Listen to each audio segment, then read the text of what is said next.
ethics, the ethical use of AI is becoming more and more important.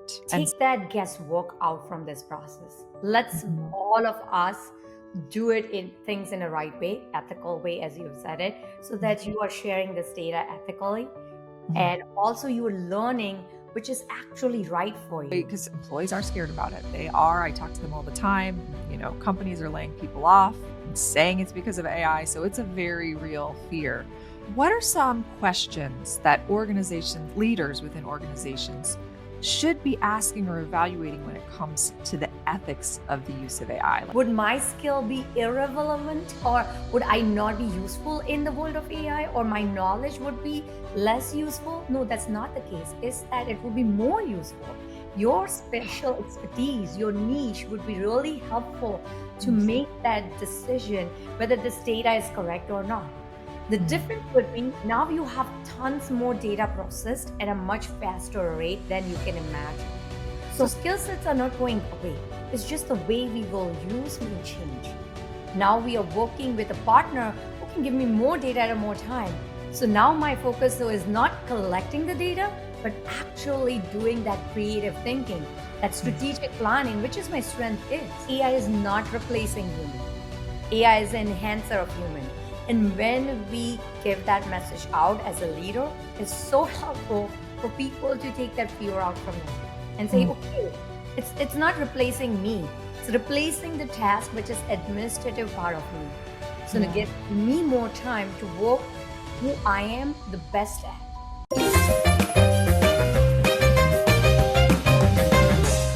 Hello, and welcome to another episode of Hello Moxie. Today, I am excited and delighted to be joined by Rupali Kumbhani. Rupali and I met and have a deep connection as women in tech, and I'm just so honored and excited to have her on the show. Rupali, why don't you tell our listeners a little bit about you and what's lighting you up right now? Thank you, Nicole. I'm so excited to be here. Hi, I'm Rupali Kumbhani. I'm an executive leader who drives digital global strategic transformation. So, my role is turning vision into reality for a global technology driven organization by aligning strategy, technology, and people to deliver innovation, efficiency, and a sustainable growth. So, I advise and collaborate with C suite leaders to develop a strategic plan, leveraging deep expertise in AI, cloud, and data, embracing that emerging technology. I execute frameworks that optimize operations and profit. I've been doing this in a B2B and a B2C environment, such as real estate tech, healthcare tech, and into fintech. And lately, focusing a lot on how to use AI strategically, helping to drive the growth, but keeping human side of the digital transformation in the core center. Mm, beautiful. I love the work you're doing. It's such important work. I love the focus on the people and the strategy and the technology and combining all of those and making sure that you're like really balanced there. One of the things that really stood out that I just would love to dive into a little bit is you shared about how you really are trying to drive growth with AI, but really keep the human at the center of it. And I'm really curious about how you're navigating that, right? And helping organizations navigate the use of AI so that it doesn't become something that maybe takes over but elevates the humans that are in the loop. What are you noticing? What are some of the things that you're doing or implementing when you're working with companies to make these changes to really help see the humans as the driver and how to use the tools in that way? Yeah, absolutely. I feel like every transformation I drive, whether it was AI, whether it was the cloud, data, any new innovation, I'm doing it for the people and in collaboration with the people. I'm not making machines' life better. I want to make humans' life better, right? So how do Yeah. I keep that aspect aside from what I'm doing it? So it has to be at Mhm. the core center. So that's what I Mhm. mean by a human side of digital transformation. Yeah. We still have to work with each other to drive this transformation. So keeping AI or keeping, sorry, human side at the center helps me to drive that transformation, which brings the growth which everybody's looking for and which gives Mm. that real ROI, not you're just investing into something and there is no return on the investment.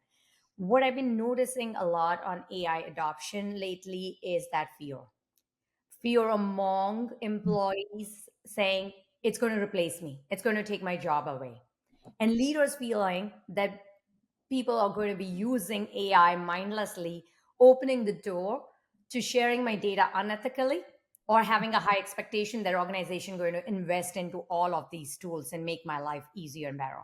So there is a fear on the both side of it. So when I'm working with them, I've created a adoption model which is on governance and a training. So what it means Mm. that it takes away that fear and makes it as an opportunity.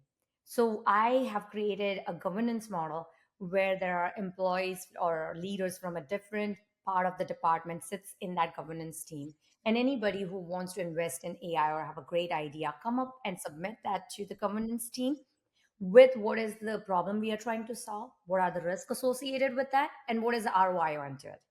What it helps is that diverse teams looks this problem and see whether it's actually aligns with our company goals, and is it actually Mm. generating the revenue, or do we already have some tool in other department which can resolve this issue much better, so why do Mhm. invest in that? So this gives that responsible AI implementation where Mhm. leaders feel that I have a visibility into what is going on in my organization, and I'm investing with that ROI and a goal in mind. Now, for Mhm. the employee, I created a training model so that what happens is you are not fearing this technology based on the news you are hearing on every places. We are bombarded with this data. But now you have a real opportunity that how this technology is going to help in your life, in your work environment. You don't have to experiment with the tools which might not satisfy your need and then you get frustrated. Here you get a real chance to work on a real problem, which is actually your problem, to use AI to solve that. So that way you get a real example and then you make a decision how to use this AI more mindfully. So rather than Mhm. fearing the technology, you take this as an opportunity to learn and grow with it. So having that Mhm. model feels to take away that fear away and created more opportunity for people to take the advantage of this new innovation we are all going to be using in our life. Oh, beautiful. Okay, so several things really stood out to me that I just loved. First of all, I think as we look ahead, ethics, the ethical use of AI is becoming more and more important. And so this governance model where you have a team that's really evaluating within your organization every potential use of AI, and there's this as a clear review where you're looking at what is the problem, what are the risks, and what is the ROI of implementing this tool is I think going to be so critical for organizations to be really considering and thinking about because, you know, the ethical implications of AI are huge. And so having a clear governance model is important. So I love that. That's such great advice. And the other thing about the employee training model is that's so beautiful is this idea that have the employee because employees are scared about it. They are. I talk to them all the time. Companies are laying people off and saying it's because of AI. So it's a very real fear.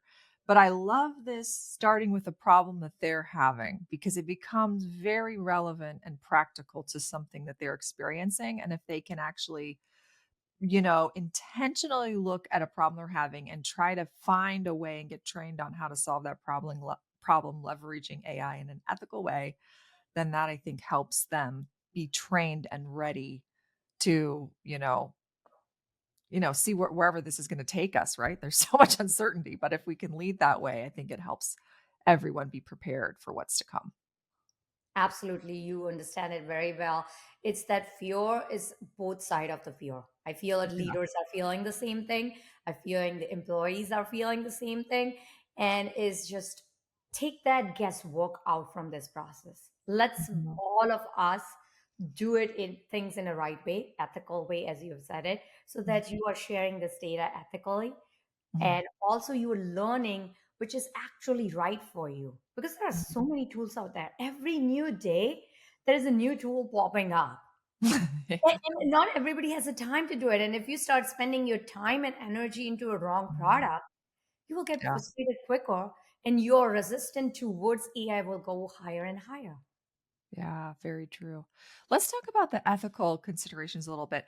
What are some questions that leaders within organizations should be asking or evaluating when it comes to the ethics of the use of AI? Like, what are some questions that are coming up for your customers or that you think it's really important for people to be very intentional about? For sure. So a lot of time, what's we are living in the world of data overload. So there is going to be Mm. data flowing more and more from different sides of the world. And that's people have to understand that the AI is been an algorithm created by the humans. So does have the biases of the human who is building that algorithm. And Yeah. the more the data is fed into it, all of our biases are getting into it.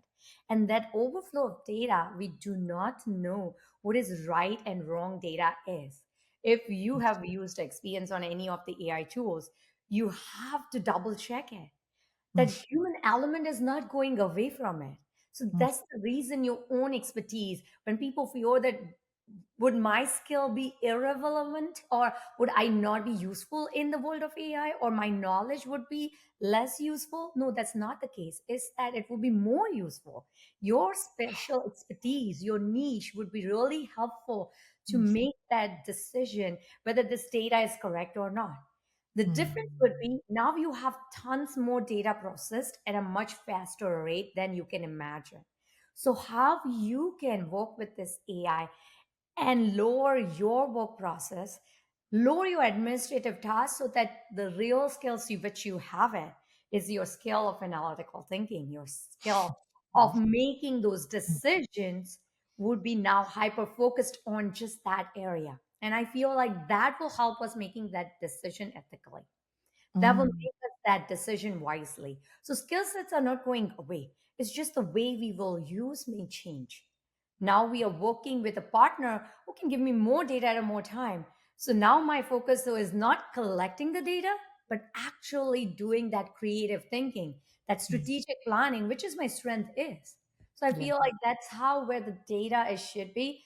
An organization should be looking at this AI in more strategic way. I feel Mm, like that's more and more organizations and the leaders I see and talk with, the pattern emerges out, man, Nicole. It's about tools. I just had a conversation with a leader who is, when I tell them I'm working on AI, it's like, okay, so which new tool you're working on? What is that? How can I leverage this tool for my marketing need, which I have it for next year? And he said, hang on a second. mm, AI is not tool focused. mm, AI is not that magic tool will solve your problem, where your problem is not the tool, but it's your strategy, your processes. Putting mm, a tool on top of which is not already working, it's not going to help you to solve the problem. At mm, the end, it's going to cause you problem in long term because you would not see ROI out of it. And which is the mm, nightmare for every leader, every organization.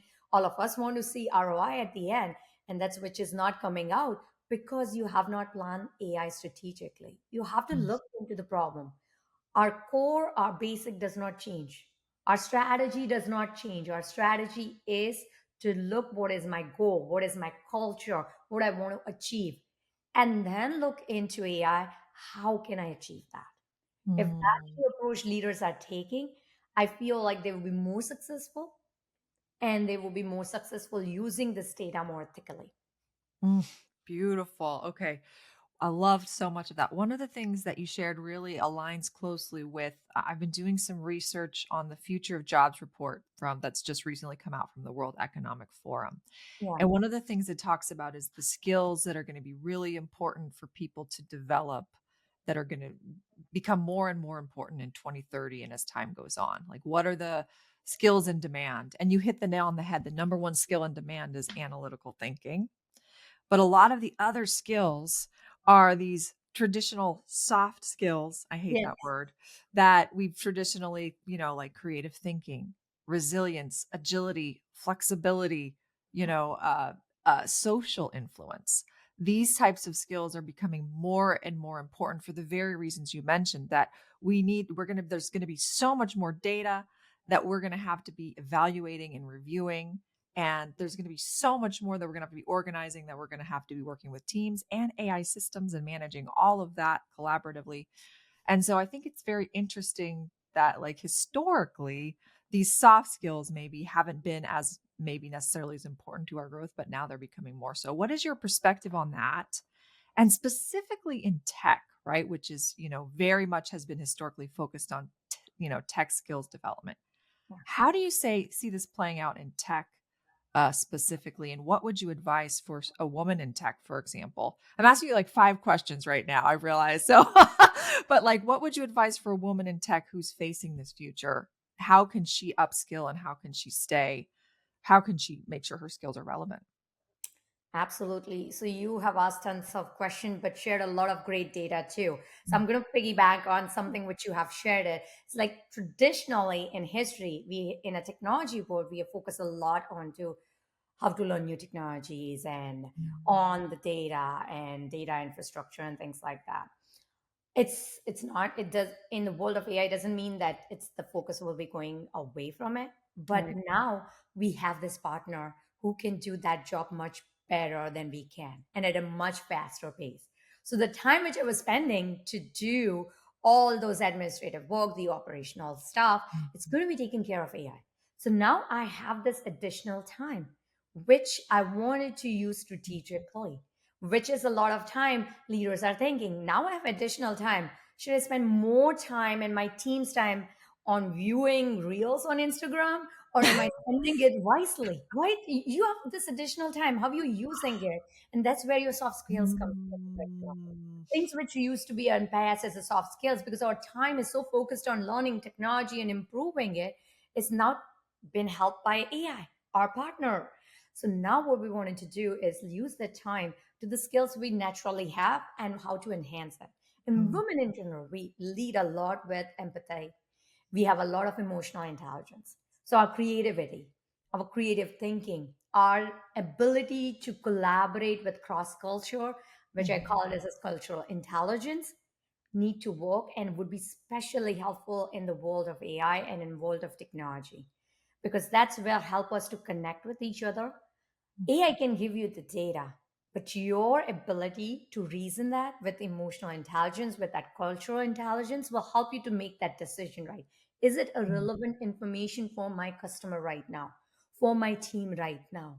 That's your ability. That's our ability, which we have it. We need to work more and more to gather the data from the AI and use our own natural skills to enhance it for them. mm, Second advice I would give is, and which I've been talking with another leader last week, she was talking with me, is how to work in the world of AI. And I would say still carve out some time. I know it's all mm, of us are very busy balancing our work life, but myself, I do the same thing. I carve out certain time in a week to just work on the AI and what are the tools coming up. What is the new technology? I've learned machine learning. There are so many certification available online. Get your hands on to more and more information mm, and be aware of this technology. And if you get a chance, practice a lot on the tools which is relevant for your work. Because as I said it earlier in my podcast, saying there's so many tools available. Make sure that which is useful for your career growth, which is relevant for you, and double it down and start learning. Nothing can be better than a hands on experience. Knowing that technology first and experience gives you that confidence, gives you that information that how I can use AI in my day to day life. So, highly advise women, men, any leaders to carve out certain time from your life to work on this technology. And I know it's ever evolving. I know it's growing so fast, but it's still not yet mature. For yeah. some, it's not growing as fast because I don't know what the future looks like. Leaders are still struggling to see whether I should start working on AI right now or not, or should I wait to be mature so that I can still then implement in my organization its mature state. So even in evolving state, the basic, the concept remains the same. You know what is the machine learning can do, what is the generative AI is, what are the agentic AI is, how these model works, and start creating your own.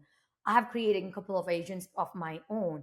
It's not that difficult to do it. You just need to spend some time. Obviously, everybody's technology expertise varies, but just take some time to learn more about it and keep yourself a continuous learner in this AI world. Yeah. Your beginner mindset would be super helpful. Mm. So many great things you shared there. First thing I wanted to highlight is this hybrid skills development. So you hit the nail on the head that, it's still very important that continue to develop those technical skills. That's not going away. But this soft skill development is becoming more and more critical. So it's like becoming someone who really is strong in both areas and really focuses on both is a really beautiful thing. The other thing I think is that there's so much uncertainty. The uncertainty is just increasing. And a lot of times it's human nature that when something's uncertain, we freak out. We're like, "Oh my gosh, what do we do?" And so I love the challenge here that you have to have this beginner's mindset and to just be very open to learning and making sure that you're intentionally carving out time to learn so that you can face that uncertainty with more confidence. One of the things I think that will really help with that because the pace of change is happening so quickly is finding that in community, right? Like, don't isolate yourself. Like, talk to other people, find a community that you can be part of who can really help you understand what problems are you solving and what tools are you using to solve them. And oh, here are the problems I'm having in my role. And the more you can have conversations with people, the more I think you can accelerate your skill development. What are your thoughts on that aspect of it, of like finding support in community? Have you seen that? Do you see that within organizations or anything that you have? Absolutely. I mean, that's part of that human centric, the emotional driven, because when Yeah. you are with your community, that emotion drives us. We Mm, work with each other's energy, we work with each other's knowledge. As this data overgrown world, you're not able to learn everything so quickly. yeah. We are not at that pace, but that's where community can help you to understand you with your challenges. I'm part of Executive Club of Chicago where we meet together and talk about these challenges. Like I have driven a conversation on AI for different industries. So Mhm. with my expertise and with their problem, I can understand why and how this technology can help to solve their problem. And they can dip into my technology expertise and learn saying, okay, this is Rupali helpful. I Yeah. can use this knowledge in my industries. So Mm, having that community of a people is super helpful because that grow you personally and professionally. They understand you, what challenges you're going through, and support you in that environment so that you grow further. So mm, I would absolutely would say be part of that community. And mhm. again, I have a strategic mind, so I cannot keep that away, but make that strategic commitment. A lot of time people commit themselves to so many communities and then find challenge that, oh, I cannot attend every event. I cannot meet everybody. So make that decision strategically, what works for you at that stage of your career. Because you Mm, might be at a different stage in a different environment where you want to grow into, make that decision and then be part of that community. Community is super helpful because even for our mental health is super mhm. important. You there is tons of data available. That's what separates us, makes us better because you don't want to be physically fit but you want to mentally fit too, and community helps that. Talking Yeah. about, and that's what the differentiate us from machines. We are not machines, so that's the reason we need communities. I'm going to be still collaborating with humans. I'm going to be driving this innovation with humans. Mm, Machines can come and they can automate the processes, but human element is not going. I would always, and I just had a conversation yesterday. I was saying with my friend, and I was like, AI is not replacing human. AI is an enhancer of human. And when we give that message out as a leader, it's so helpful for people to take that fear out from them and say, mm, okay, it's not replacing me. It's replacing the task which is administrative part of me. So to yeah. give me more time to work who I am the best at, Mm, work I on it. love that. So good. And I think it makes me think a lot about curiosity versus fear, right? Yes. Like, I think there's a lot of, you mentioned fear. A lot of people are afraid of, oh my goodness, what's going to happen? I'm going to lose my job. How can we kind of get curious about that fear, but then turn it into curiosity, right? Like maybe get really intentional about, like, this is what I'm afraid of right now. Well, how can I get curious about maybe the problems that I'm going back to the problems that you shared earlier? What problems am I facing right now? And how can I get curious about solving these problems, leveraging AI? And that will help you lean into the curiosity to just start to develop those skills and help you stay relevant and like bring that curiosity into your community conversations. Um, I do have one question for you though, and it's something I've been thinking about a lot. Well, I have many questions for you today, Rupali. I think I could just ask you questions all day because you're just amazing. But one question I have is the pace of change is happening so quickly. And I think with that pace of change increasing, there's this natural momentum or pressure, or I don't know what you want to call it, where people feel like I got to just move even faster.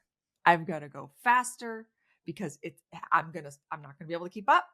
Yeah. And I really feel very much I'm curious what you think about like this idea of the power of the pause. Like how can being very intentional about actually slowing down can Yeah. help us actually reach our goals faster, more quickly, etc. Like, what are your thoughts on this this balance between moving slowly versus moving more fast? Absolutely. I am core believer on self-reflection, taking a pause. So monthly basis, I take out certain time to self-reflect on what I've been Mm, doing, how I'm doing. Is it collecting data from people I work with saying, am I improving in the areas which I wanted to improve upon? What's your feedback looks like? So I have that data to understand my leadership and how it's impacting other, and also reflect on the work I've been doing. Am I moving forward? Am I moving in a right direction forward? Because a lot of time you have said everybody has this desire to move faster, but a lot of time in a pace we forget what is the goal is. I'm just mm, moving. I'm moving quickly, but not towards anything. It's not towards any goal. So you have to take that time to understand, am I moving in a right direction? mm, Always ROI is talked in terms of the organization, in your product launch, in your process improvement, but ROI is also important in your real life. It's like, am I having return on investment on efforts which I'm making in? mm. And that's where self-reflection is super helpful.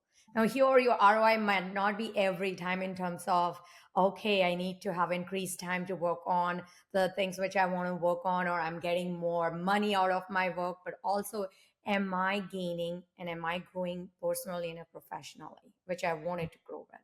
Is my knowledge of the technology, leadership, or whatever you wanted to gain is increasing or not? So that self reflection is super important. And a lot of time in a leadership conversation, it's hard to do it for a lot of leaders because there is not a lot of return on investment out of it. So because you cannot tag to every time a monetary perspective that I'm getting X% of increased in revenue, Yeah. we put it at a last in our list, saying, okay, that will happen. I can do this. Maybe end of the year goal is good, or maybe quarterly goal is good, but it does not have to be on a monthly basis or sometimes a weekly basis. If you're going through a challenging time in your leadership, the Mm, frequency varies. You are in a tough time, your direction is not right, or results are not aligning with what you're doing. You might want more frequency of this self-reflection, and it helps you grow tremendously. So I feel that is so important mm, as we are growing faster and faster. Take that mm, time and carve out that time to see what needs to repurpose, align your priorities very well, because that's the prioritization we do it, or I do it in my work life and also in my professional life and also in my personal life. Is mm. my priority right? Don't keep 10 as a high priorities. You are asking for failure. Nobody, unless you're superhuman, I don't see everybody can succeed at 10 priorities as a high priorities in their life. No, balance it out. If I'm telling that carve out time for AI learning, something needs to go out from your priorities. Mm, Maybe something which is not in a higher list is going to go down. mm, That prioritization is so important. And that way you will feel the energy, or else you are burned out every time. And a burned out human is not going to be a productive human in for anybody, not in your personal life, not in professional life. that's such wise advice. So carving time out for reflection with yourself at least once a month to reevaluate your priorities. This is going to become so much more important as time goes on, just because of the reasons you mentioned. As AI takes on more of the skills that we've traditionally done, there's going to be this opening of time. Yeah. And we have to be very intentional about how are we using our time? How are we prioritizing the things that really matter and making sure that's aligning with our longer term goals, dreams, etc. And again, it goes back to strategy, right? Like Yeah. what is your strategy for your life? Not just for your career, but overall.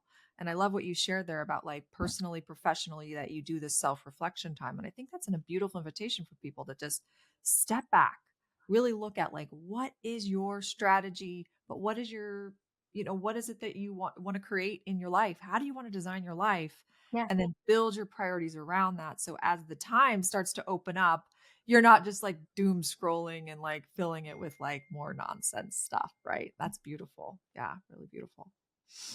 And one more thing I would like to add is that adaptability and agility. A Mm, lot of time, when you set a goal, a lot of time we need to give ourselves permission to be agile and adapted to new environment. Something new came in your professional life. You promoted to a new position. You have a bigger team to lead. There's challenges coming in your environment which want to you to pivot your goals. mm, So be adaptable to that. mm, Be agile to those changes. That helps even in the world of AI also, because as mm. we are saying, there's so many uncertainty. Yeah. Your adaptability and agility, and that's my core skills, which has helped me to drive in so many different industries and deliver that successful transformation. I've Mm, been agile and I've been adaptable to new environment. We have gone through COVID, we have come out of the COVID, we have political changes happening. Now AI is coming up. AI turns out to be a bubble for some people. It's going in mm, a direction which we do not know what's going to be next tomorrow. It's so much chaotic and it's getting more and more chaotic as we are growing further. And in that world, be adaptable.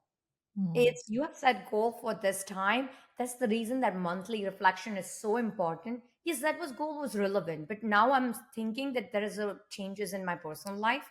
Maybe mm, that I need to change some other priorities to be a higher priority, and this will go in a lower. It's okay to change. It's mm, okay to be agile. I think so. It's highly recommended to be agile. It's highly recommended to be adaptable. That will help you succeed rather than just sticking, oh, this is my goal, so I have to stick till next quarter, or this is not the target I have achieved. It's okay because that yeah. target was a month ago and now you have some more data to make that Yeah. decision and change it. Please feel free to do that. So good. How do you recommend people practice their agility? How can they develop that muscle? Oh my goodness. How we can. I feel like agility is something a lot of time you've grown up with or something which you have environment into which pushes you a lot to be agile and moving forward, but something you can work. I think so the skill set is that beginner mindset which we have talked Mm, earlier. That yes. being agile is, oh, something new came up, it's interesting, it's not something I've learned in my past. That my curiosity, that my lifelong learner attitude, that helps me to be agile. Okay, there is new tool coming up, Mm, let's work on it. People are talking a lot about AI and their strategies. Let me dig into that, what will happen. mm, And the second thing is, it's okay to fail. Your ability to take risk makes you agile. mm. Because I talk with leaders who want to be innovative, want to be forward thinking. That comes with your ability to take risk. Yep. And I tell you, innovation is not something has done it in the past. So you don't know. Even after doing a calculated risk, I wanted to take a risk based on all the calculation. There is a lot more chances of that failing up. And how you take your failure. If Mm, that stops you, you're never going to be agile because then you have that fear in your mind. Okay, if I do this new thing, what will happen? And I would get fail. So I feel like that agility comes your ability to take more and more risk. That's mm, okay to fail, but never repeat the same mistake again. If that you do it, that's a problem. I want to make mistakes, which is all the time new one, not the mm, repetitive of past. So I learn from my mistake and say, okay, I tried to do this, did not work. Let me learn out of it, and what can I do something new? But it does not take or stop me to take a new risk. I want to take that new risk. If there is a new tool, spend time on it and say, okay, this is not right for me. Let's just stop this chapter here. I want to invest my time into something more wiseful and useful. But it does not stop me saying that tool did not been useful in my journey right now. It's useless. No, I spend the time on learning something new. Did not Mhm. work out for me right now, but it may be in the future. You never know. So let me Yeah. spend time on something new. So I feel like combination of this makes you agile. It's Mm. not fearful to new things. It's more you are curious and you want to take that challenges and risk. Oh, I love this so much. It aligns very well. We have a framework at Hello Moxie we call the Moxie method. And it's neuroscience backed. It's based on my own personal journey with burnout. And one of the things, there's two stages there. So there's five stages. The first stage is all about stillness and developing self trust. The second stage is about leading into curiosity. What is it that you're curious about? What's lighting you up? And just taking time to experiment and play, which naturally, organically, as you start to do that and build confidence with what your skills are and what your strengths are, you start to take more risks and step into uncomfortable situations. So this is just like, I think, really aligns very well with this beautiful invitation to accept that the world is going to continue to get more and more uncertain. That is a given. That is like probably the only certainty we know is that it's going Yes. to get more and more uncertain. And the way to embrace that is to develop this agility muscle. And how you can do that is to cultivate curiosity as much as possible and then take risks along the way. And that's that, like those two things together is just such a beautiful way to approach this uncertainty that feels very frightening to a lot of people. And so I think this is a great way to approach it is curiosity and risk taking. And I love this too. Like, how can we reframe this? Like, I made a mistake to, I learned something. Like, Yes. it would be beautiful if we can just not see things as mistakes, but just we're learning. Like, Yes. that's what a mistake is. It's just we're learning. I mean, when a child learns to walk, do we say, oh, they fell down, they made a mistake? Mm. Like they're learning to walk. So it's like, how can we think about those things differently? If we think about it differently, I believe we'll be more willing to take those risks because we don't see it as a failure. We see it as a step forward to whatever it is we're looking to grow into. Absolutely. And that's a lot of time has to be built in by leaders because it's always a Mm. top. Yeah. My team can embrace that because I can embrace that. For Mm. me, I stand by with them when they make a mistake because I'm Mhm. taking that lead from the front and I said, hey, Yeah. we failed together. This was not the results we wanted to see it. Let's Mhm. make it better. Let's come with Mm. a solution which will help us to deliver this. Mm. But if you as a leader are starting to find blames and finger pointing, then that creativity stops, that Yes. mindset stops. So a lot of time I do not see is it's a lot of time that fear comes because the environment we are in also. Are you Mhm. in a culture or an environment where leaders are embracing that? I Mhm. want to be forward thinking, but I don't want you to take a risk. If that's the environment you are, there is a conflicting of culture.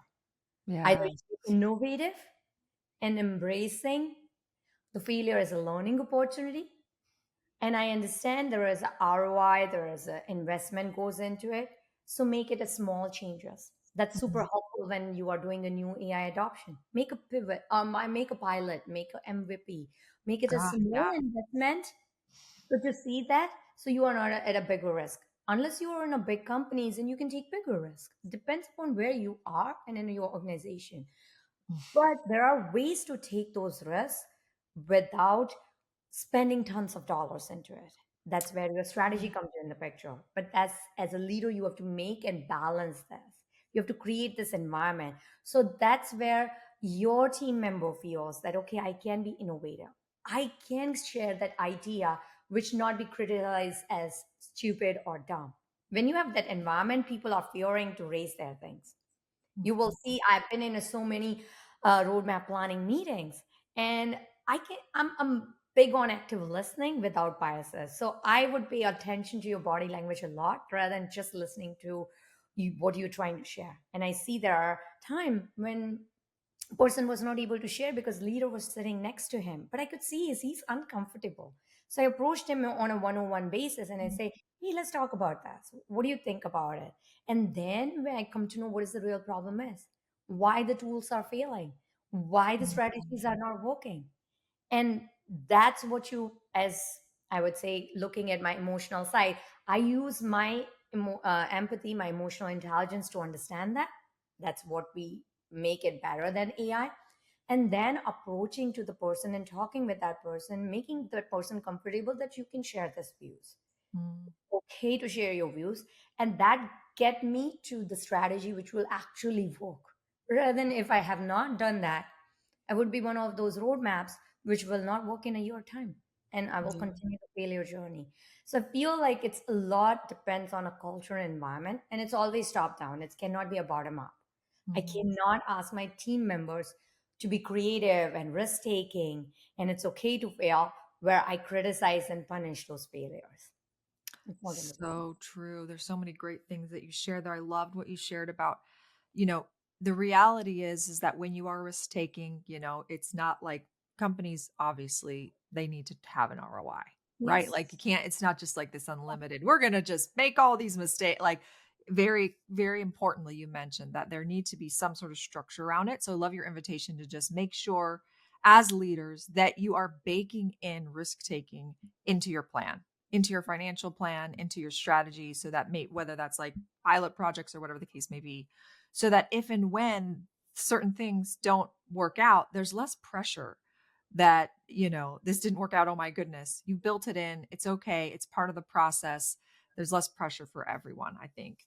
And the culture part, I think, is really too, is like, how can we start as leaders to develop this way of looking at mistakes not as a reflection on the person personally, but as a reflection on whatever the structure of the process is or the market or whatever. It's not the person, it's just, it is what it is. And we've got to figure out how to take this information and improve it going forward. And I think the more we can take the person out of it, make less personal, people will feel more safe because they realize they're in a place where it's not it's not a shaming thing, right? Like, I think sometimes that happens with people. They take it personally because it's made personal and then they feel ashamed. So, Yeah, yeah. absolutely. Anyway, okay. Well, let's talk about, my goodness, we've just been going on and on and on. I And know. I want to know, like, who is a woman in history that you love, Rupali? Is there someone that you've really looked up to? They don't have to be, it can be anyone. Is there someone that you really admire that you've looked up to in your life? Sure. So when I think about women who has inspired me, I feel like it's not a single moment or is a list. In history, it's an ongoing journey. So in history, when I was growing up, there's Rani Lakshmibai, who is famous Mm, Indian um, freedom fighter, and she was a queen whose courage stood out to me. How she had mm, navigated herself and courageously in uncertain environment. Cleopatra, whose strategic leadership was way long before then we all knew about what a strategy looks like in that world. But I feel like I relate to the people whose journey or who inspire me most is whose journey I can listen from their own experience by themselves. It's not in a history where somebody's telling me mhm, something happened, but they are sharing their own journey with me. mm, I can relate to that because that's becomes more relevant and real to me because I'm hearing from the person. I'm hearing yeah, that first experience. So I have three people in my life where I feel like they have impacted me the most. The first one is the Mary Kom. Mary Kom is one of the India's most celebrated athletes. She's a six-time world championship and an mm, Olympic medalist, and only woman to medal in each of the first seven world championship. wow. Yeah, and it's not her achievement which inspired me; is the journey which she has done it. Mm, I'm not very just a result oriented person. I'm more important and interested in the journey of the person. She comes from a background in Manipur where she has a very limited resources, mm, and her resilience to be this athlete in an environment where there is a limited resources is that discipline, her will to succeed is so important. She's a mother, she's a daughter, and she is a wife, and she has still being an athlete and achieve her success, managing all these different roles together. So Mm, that journey is so inspiring to me, that mm, how one can work in limited resources and uncertainty and still balance the goal which she had it for her with the roles which she has been assigned in throughout her life. mm, The other person I really admire is Sudha Murthy. She is a renowned Indian author, philanthropist, and former chairperson of Infosys Foundation. She is mm, known for her work in education, healthcare, rural development, and disaster relief across India. mm, But the famous are the things which more interesting to me is how she is standing up for women, supporting women empowerment. She was also a barrier breaker earlier in her career. mm. She was challenging a leader or challenging a leader and a gender discrimination to become the first female engineer. Wow. And all these challenges, when I hear her, she has never given up any excuses. She said, I'm here. My goal is to be that first engineer, and I'm going Mm, to be work towards that. And mm, now, when I'm in a position of power and support other women, I will do that in a rightful way. In a small conversation, you can see that. I was watching her interview with somebody. It was very generic interview, and at the end, to make this moment very light, the person asked her that, "Who are your favorite actor?" And she tells, because she's a great movie buff, she loves movies, so she talked about the actors which she enjoys, and then the person shifted the question to, or interviewer shifted to the next question. She actually stopped him and said, "Why didn't you ask me about actresses? You only asked me mm, about the main actor." So that shows me that you have a power and position to support the mm, female in every mm, place and position, and how you use it is so important. Maybe throughout your journey, you might not have it, but when you have it, use your position to support the cause which you want to do.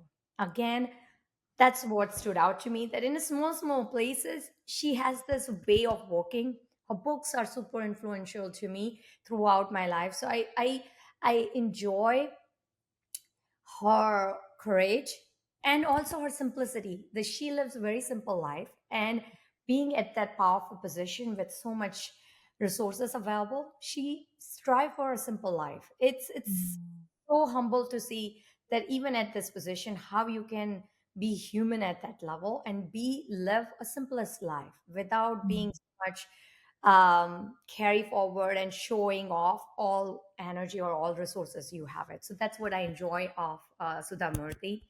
And last one is my mother. mm, um, I know everybody would have a mother as their influential. They are the one who has given us the life and given all the things. But what stood out for me for my mother is her willingness to get to go get in everything in her life. We have grown up in very limited resources, but every time which a phrase I hear from her is, if you have a will, you will find a way. And mm, that's her motto is. So in that environment, in with limited resources, how to raise three children and how to give the best life as possible with her skill set is always stood out to me, and that's what I bring forward in my personal life. This limited resources and uncertainty, mm. challenging environment. People ask me how you strive, because I've seen how it looks like Yeah. growing up in my personal life. I carry forward that in a professional life and say, hey, challenges are going to be there. Don't Mm, see that as a problem. What I can leverage in myself to make turn into opportunity. That's mm. what my mother has shown me. Oh, that's beautiful, and I can see that across the board, across all these 3 women. They all came from a place where there were limited resources, and I think in life, we are always gonna have constraints, wherever we're at in whatever organization we have, there's gonna be constraints that we have to work with. We're gonna have limited resources, and that is also something that can really help us to be more creative, right? Like, it's that limited resources and having to figure out, well, how can I work with this? And how can I get curious about this? And how can I, try to solve this problem in a creative way? It just really fuels that. And it's so beautiful. And I love what you shared too about Sudha Marti. Did I say her name right? Sudha Marti? Sudha Sudha Murthy. Okay, so I loved what you shared about how she used her position to support the cause, because that example you shared about he asked about the actors but not the actresses is in its example of systemic bias. Yeah, And sometimes it's just people don't even they're not even aware right. that like men are not even aware that they're doing this. It's not intentional. It's just so systemic that the only way to break it is to call it out. You have to call it out in order for people to be like, "Oh, I didn't realize that. I need to be into, think about that going forward." And so it's not, it's not to point fingers. It's just to point out that the structure needs to change. And the only way to do that is to say something about it, you know? So that's beautiful. Oh, well, what a joy it's been to have you on the show, Rupali. Same here. Oh, I love talking to you. You're so wise. Oh my goodness. Well, I usually, the last question I always ask my guests is about the word moxie. Yeah. So, when you think of the word moxie, what does that word mean to you? And for our listeners today who are listening, who are, women in tech, women, a lot of them in underrepresented industries, what advice would you give to them to have more moxie? Great. Yeah. So when I think of word Moxie, the Moxie means for me is being an innovator who uses Mm, her creative thinking, her risk-taking ability, and her strategic mindset to build direction in uncertainty and still execute with discipline to deliver that results, that ROI we are looking in our life. So they are not a visionary innovators. A lot of time innovator always think is they are visionaries. No, these are Moxie to me is ladies who are women who are converting vision into reality. I feel like they are not only the creative thinker, but also an executor. And the mm, skills which helps you to do that is what we have talked in this entire conversation. So use your emotional intelligence, mhm, make that strategic decision, make and leverage all your skills to make that strategic thinking right for you and your organization and deliver the results, because at the end we all are been working towards making that results count. So I feel that adaptability, the agility, that risk taking will help us to be that moxie or that innovator mm. we want all of us to be. Oh, that's beautiful. Oh my gosh. Well, thank you so much for coming on the show. I have no words. That was just a beautiful. It's so fun for me because like anytime someone comes on and I ask them what was, everyone has a different definition. So it's just super cool to hear what everyone's is, and I love this. Converting vision into reality, being an innovator, being a creative thinker and an executor. Like that's such a beautiful invitation to our listeners is how can you be a creative thinker and an executor? And oh, so cool. Well, thank you for being on the show, Rupali. It's been such a delight. And until next time, say hello, Moxie. Thanks for listening to the Hello Moxie podcast. If today's story sparks something in you, share it with another woman who's ready to rise. Learn more about our community by visiting hellomoxie.us and discover how the Moxie method can help you reclaim your voice and lead with impact. See you next time.